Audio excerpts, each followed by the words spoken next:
I stepped out of a taxi in front of my son's house, and that alone should have told me how this visit was going to go. The door opened before I could reach the steps. Franklin Moore, my father-in-law, stood there with his coat half buttoned, eyes sharp in the way they always were when he noticed something out of place.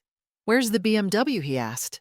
Not accusing, not joking, just precise.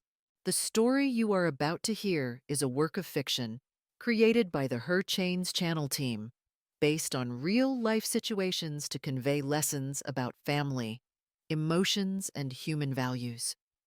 All characters and events are illustrative.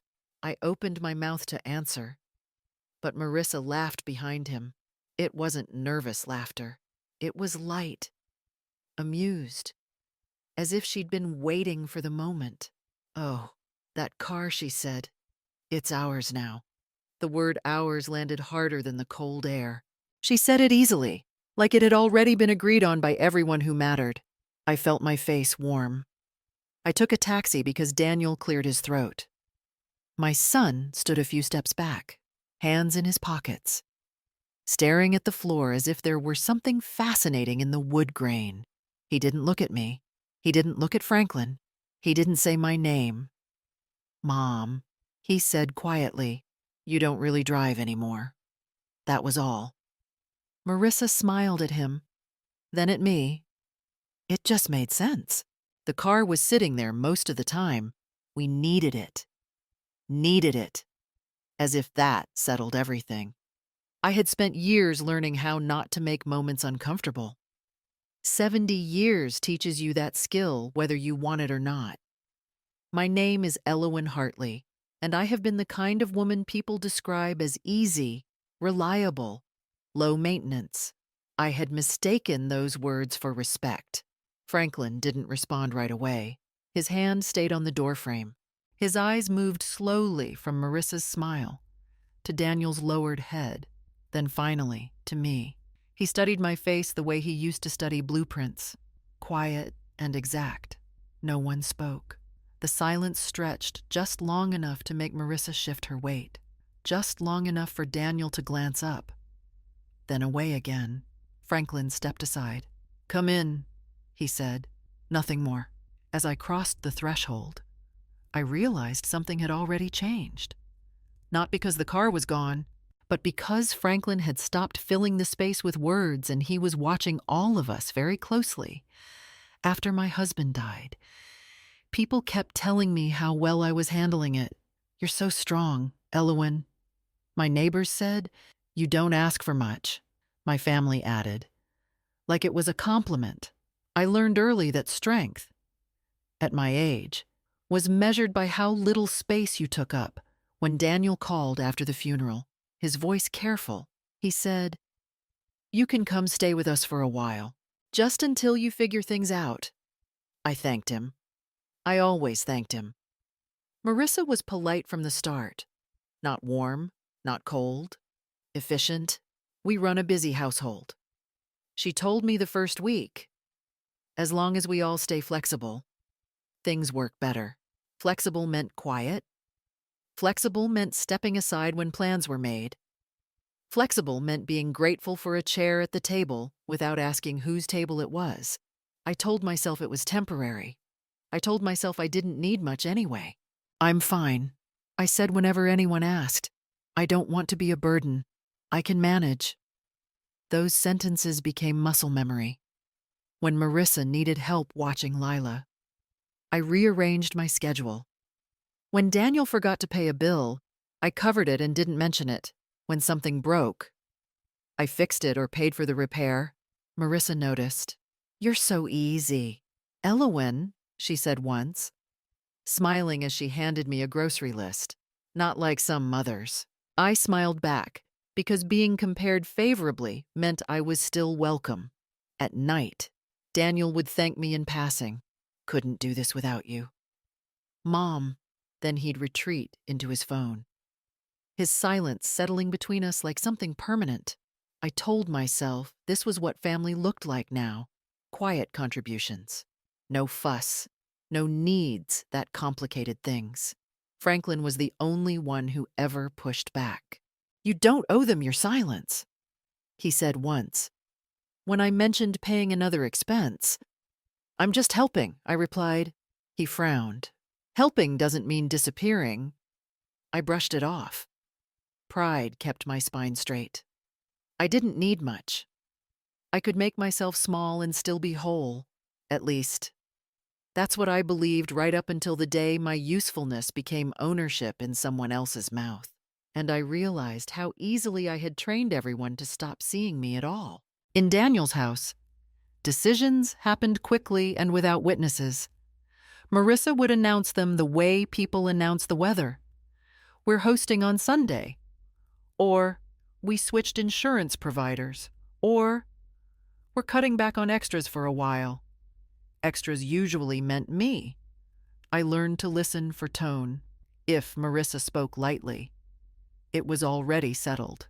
If she spoke briskly, it was not open for discussion. Daniel rarely spoke first. He nodded. He adjusted. He let her words become his. One afternoon, I mentioned a doctor's appointment I needed help getting to. Marissa glanced at the calendar on her phone. That's the day Lila has tutoring. Daniel didn't look up from his laptop. Maybe you could reschedule. Mom? I paused. It's been hard to get this appointment. Marissa smiled, tight and pleasant. We're just trying to balance everything. Balance always tipped in the same direction. Leela sat at the kitchen counter doing homework, earbuds dangling loose around her neck. She watched quietly. She always did. When our eyes met, she offered a small, uncertain smile. It felt like an apology she didn't know how to voice.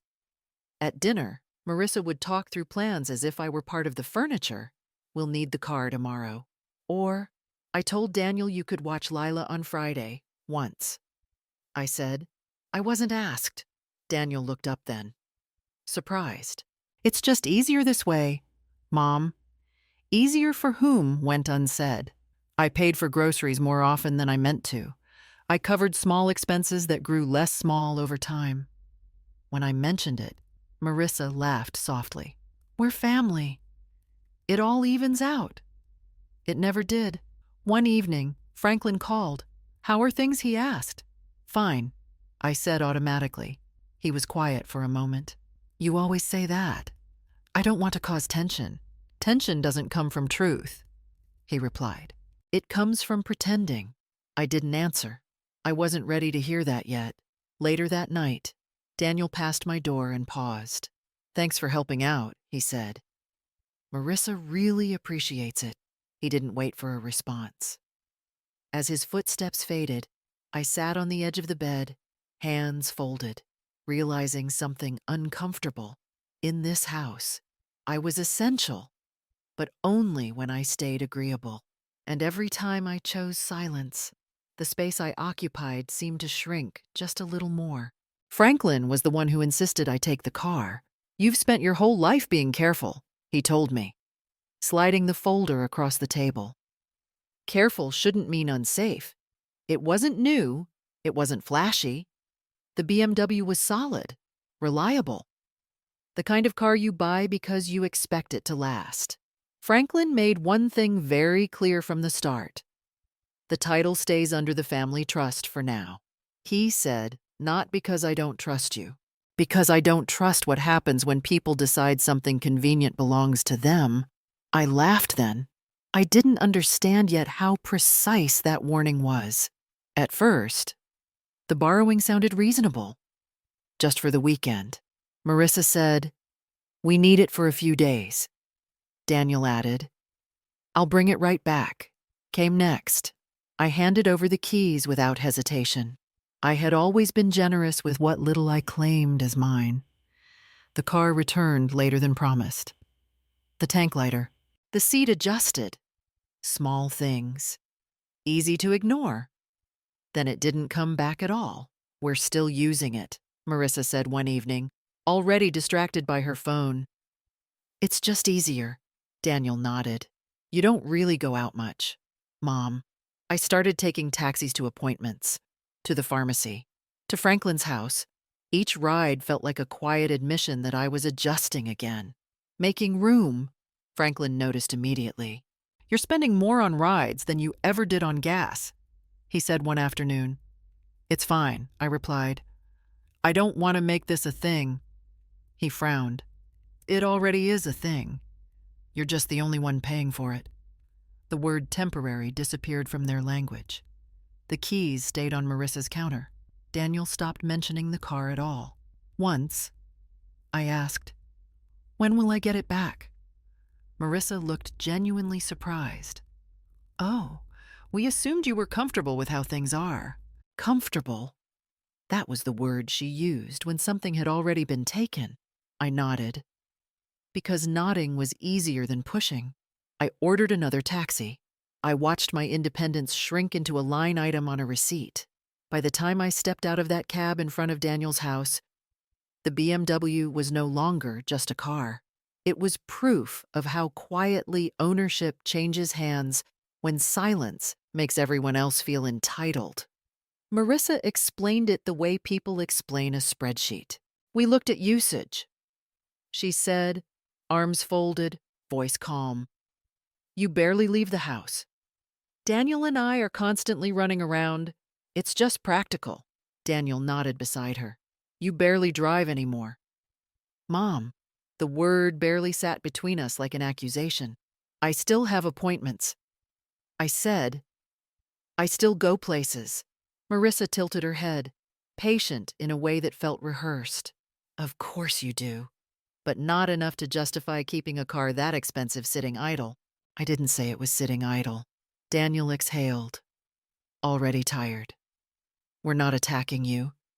We're just being realistic." Realistic, practical, logical. Words that made it sound as if this had been a neutral calculation instead of a decision made without me. I wasn't asked. I said. Marissa smiled. "We didn't think it needed a meeting." Daniel finally looked at me then, his eyes apologetic but distant. "You've always been flexible. We figured you wouldn't mind." That was when I understood it. They hadn't taken the car because they needed it. They had taken it because they believed I wouldn't fight for it. I felt something tighten in my chest. "I do mind." Marissa's smile faltered for half a second. "Elowen, please, don't make this harder than it needs to be." Harder for whom went unspoken. "You can use ride services," Daniel added. "You said yourself you don't need much." I remembered saying that, over and over. I had handed them the language they were now using against me. "It's temporary," Marissa said, though her tone suggested permanence. Once things settle down, things were always settling down. That moment never came. I looked at the keys on the counter, familiar and suddenly unreachable. "When will I get it back?" Marissa exchanged a glance with Daniel. It was quick, but it was enough. "We'll see," she said. "Not we'll talk, not we'll decide together, just we'll see." The conversation moved on as if nothing important had happened. Dinner plans, Lila's schedule, weekend errands.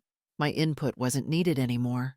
I sat there, quiet, listening to them organize a life that no longer made room for mine. Losing the car hurt. Realizing how easily they justified it hurt more. And the worst part was knowing this conversation wasn't a debate, it was a notification. Franklin didn't interrupt. Marissa kept talking, filling the space the way she always did when she sensed resistance. "We're just trying to be efficient," she said. "At our stage of life, Elowen doesn't need the same things anymore." Daniel nodded, grateful she was speaking for him. "We're doing what makes sense for everyone." Franklin remained still. No clearing his throat. No correction. His hands rested on the table, fingers loosely folded. He watched Marissa speak the way an engineer watches stress form in a structure. Quietly, attentively. I waited for him to step in. He always had before. When voices rose, when lines blurred, Franklin usually brought things back to order. This time, he let the imbalance sit. The room shifted. Marissa slowed her words. Checking his face, Daniel stopped nodding. Even Lila looked up from her phone. Franklin turned to me. "You, Elowen," he said, voice even. "Is that how it happened? Not is that true? Not are you upset, just that." The question landed differently than anything that had been said all evening. It didn't invite defense. It invited truth. I felt my instinct rise to soften, to cushion, to make it easier for everyone else. I swallowed it. "No," I said. The word sounded unfamiliar in my mouth. I wasn't asked. I continued. "I didn't agree.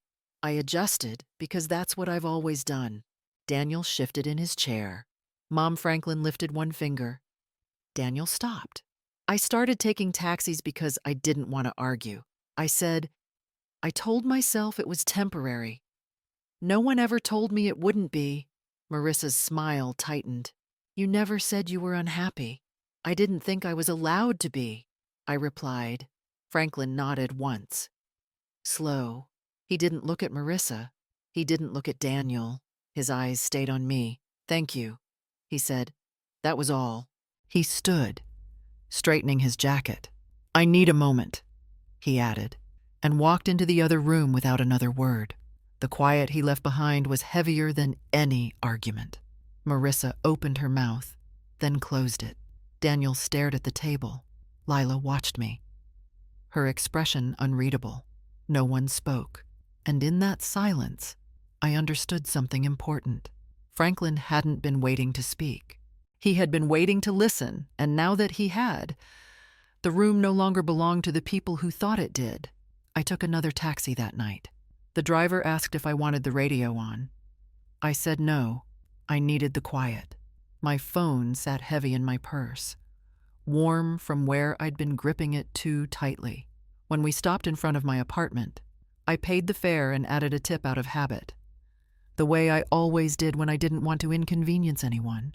Inside, I set my coat down and opened my laptop. I told myself I was only checking balances, nothing more, just making sure I was still being careful. The first number looked fine, then the next, then the line beneath it. Insurance payment, utilities, groceries, a subscription I didn't recognize, another charge marked as temporary help. I clicked further back, then further. Month after month, the same pattern repeated. Small amounts that never felt worth mentioning. $50 here, $100 there, $200 for something Daniel had forgotten, a larger transfer when Marissa said things were tight. I added it up once, then again. Nearly $9,000 over the past year. Money that came from my savings, my pension, the careful planning I had done so I would never have to ask anyone for help. I sat back in my chair, breath shallow. It wasn't one request. It wasn't a bad month. It was a system. My phone buzzed. A message from Daniel. "Did you get home okay?" I stared at it for a long moment before replying. "Yes." Another message followed almost immediately. "Sorry, things got awkward." You know how Marissa gets when she's stressed. I closed the phone without answering. Helping had never been mutual. I had covered gaps, smoothed edges, absorbed costs so no one else had to feel them. And every time I said it was fine, the line moved a little further. I opened a blank document and started listing everything. Dates, amounts, notes in my own words. The act of writing steadied me. The truth had a shape now. It wasn't emotional. It was factual. When I finished, I saved the file and sat there, hands resting on the table, feeling something new settle in my chest. It wasn't anger yet. It was clarity. For the first time, I understood exactly what had been taken and how long I had helped make it possible. By morning, the document had a spine, dates, descriptions, transfers, notes written in plain language. Stripped of excuses, I added screenshots, confirmations, the small comments Marissa used when she asked for help, and the larger ones Daniel sent when he promised to pay me back. Seeing everything together changed how it felt. The doubt didn't survive the order. I printed 2 copies. Then I called Franklin. He answered on the second ring. "Elowin, I need to show you something," I said. My voice held. "It isn't about the car alone." There was a pause. "Not long. Come by," he said. "Today, when I arrived." He cleared the dining table without ceremony. "Sit," he said, pulling out a chair across from him. I slid the pages forward. He didn't read fast. He read carefully. He asked for clarification once. "This transfer, who requested it, Marissa?" I said. "She said it was temporary." He nodded and kept reading. After a few minutes, he set the pages down and folded his hands. "This isn't confusion," he said. "It's consistency." I let out a breath I hadn't realized I was holding. I didn't want to make trouble. I said, "I just wanted to understand what was happening." "You understand now," he replied. "That matters." He reached for his phone. "They'll come here," he said. "All of them." I hesitated. "I don't want to fight." "This isn't a fight," Franklin said. "It's a correction." The word landed cleanly. He stood and gathered the papers into a neat stack. "You won't need to argue," he added. "You'll only need to answer honestly." As I left his house, the weight I'd been carrying shifted. The fear didn't disappear, but it stepped aside. What replaced it felt steadier, like a line drawn once and meant to last. They arrived together, which surprised me. Marissa walked in first, composed but alert. Daniel followed a step behind, already uneasy. Lila stayed near the doorway, silent. Franklin didn't offer small talk. "Sit," he said. They did. He placed 2 folders on the table. One was mine. The other was thicker. "This family has operated on assumptions." Franklin said, "Today, we'll use records instead." Marissa smiled tightly. "Dad, this feels unnecessary." Franklin opened the first folder. "Elowin covered expenses you described as temporary. They were not repaid." He read calmly. Utilities, insurance, groceries, transfers totaling nearly $9,000. Daniel's head lifted. "That can't be right." "It is," Franklin said. "I verified it." Marissa leaned forward. "We never asked her to." Franklin raised his hand. She stopped. "The BMW," he continued, "is titled under the family trust. I am the trustee. Elowin was granted full use. That use was revoked without authority." Daniel swallowed. "We thought. You assumed," Franklin said, "and you benefited." He slid a single page across the table. "The car will be returned today. Insurance will be transferred back to Elowin's name, effective immediately." Marissa's composure cracked. "You can't just do this." "I already have," Franklin replied. He opened the second folder. "Financial access ends now. No more transfers, no more shared accounts. Any future support will be discussed openly, or not at all." Daniel looked at me then, panic breaking through. "Mom, we can talk about this." I didn't answer. Franklin closed both folders. "There will be no debate.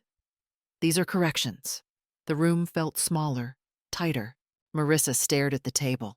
Daniel looked like he was doing math he should have done years ago. Franklin stood. "We're done." As they left, no one laughed. No one argued. They walked out carrying the weight they had handed me piece by piece. I stayed seated, hands steady, realizing something important had shifted. Silence had protected them for years.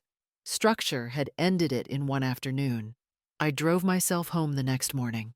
The BMW felt familiar in my hands, not because of the leather or the engine, but because it responded to me again. No explanations, no negotiations, just movement when I decided to move. Daniel called that afternoon. I let it ring. Marissa sent a message later, carefully worded. "We should talk." This all got out of hand. I read it once and set the phone down. Franklin noticed. You don't owe anyone immediate access to you, he said when I told him. I know, I replied. Saying it out loud made it real. Boundaries settled into place quietly. I no longer paid for shared expenses. I no longer rearranged my days to make other people comfortable. When Daniel reached out again, his voice strained. I said, I'm not available for this conversation, and meant it. There was no dramatic reconciliation, no apology that fixed years of entitlement. What there was instead felt sturdier, distance. A few weeks later, Franklin handed me a copy of the updated trust documents. This stays clear, he said, so no one mistakes silence for permission again. I nodded. Thank you for listening. He smiled. You did the hard part. Life looked simpler after that, not easier, simpler. I drove myself to appointments. I planned my own days. I spent money with intention, not guilt. When family gatherings came up, I chose which ones to attend and which ones to skip without explanation.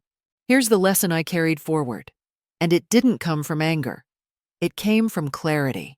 Being kind does not require being available for misuse. Helping stops being generous the moment it becomes expected. Silence feels peaceful until it starts costing you your own life. Near the end of this story, if it resonated with you, take a moment to like the video or share your thoughts in the comments. These conversations matter more than people admit. What stayed mine was not just a car. It was my authority over my time, my money, and my voice. I didn't need revenge dressed up as cruelty. Independence did the job far better, and it lasts.